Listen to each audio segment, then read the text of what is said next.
Hi! இன்னைக்கு வந்து Sunday. Pass வந்து காலையிலேயே என்ன டார்ச்சர் பண்ணி எழுப்பி வந்து மட்டன் கடைக்கு கூட்டிட்டு போயிட்டாரு.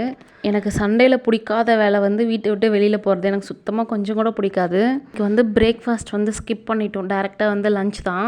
மட்டன் குழம்பு, கொஞ்சமா ஈரல் கிரேவி வந்து செஞ்சிருந்தேன். ஆஸ்னிக்கு வந்து ஈரல் கிரேவி மட்டும் பிடிக்கும். சாப்பிட மாட்டா. பீஸ் எல்லாம் எதுவும் சாப்பிட மாட்டா. கிரேவி மட்டும் சாப்பிடுவா. அவளுக்காக கொஞ்சம் கிரேவி மாதிரி வச்சுட்டா. சாப்பிட்டுட்டு நல்லா தூங்கி எழுந்தேன். இந்த ஆஸ்னிக்கு வந்து நாங்கள் புதுசாக ஒரு தட்டு வாங்கியிருக்கோம். அவளுக்கு வந்து சாப்பாடு டேஸ்ட்டாக இருக்கான்னு கேட்டால், அந்த தட்டில் போட்டு சாப்பிட்றதுனால வந்து அந்த சாப்பாடு டேஸ்ட்டாக இருக்கா அப்படின்னு சொல்லிட்டு இருந்தா. சண்டேல பிடிக்காது. இன்னொரு முக்கியமான வேலை வந்துட்டு டிமார்ட் போகிறது சுத்தமாக பிடிக்காது. எனக்கு பயங்கர ரஷ்ஷாக இருக்கும். நாங்கள் டிமார்ட் போக மாட்டோம். போகிறதா இருந்தால் மந்த்லி ஒன்ஸ் வந்துட்டு ஷட் டவுன் வரும். அந்த டைமில் நானும் பாஸும் மட்டும் போயிட்டு வந்துடுவோம். இந்த டைம் வந்துட்டு பாஸ் தான் வந்து என்னை டார்ச்சர் பண்ணி கூட்டிகிட்டு போனார். போயிட்டு வந்துட்டு பாஸ் சப்பாத்தி தேய்ச்சி கொடுக்க, நான் சப்பாத்தி சுட, ஒரு பக்கம் வந்து எனக்கு இடியாப்பம் ரெடி ஆகிட்டு இருந்துச்சு. இடியாப்பம் சுத்தமாக நல்லா இல்லை, சாப்பிடல. சப்பாத்தி தான் சாப்பிட்டோம்.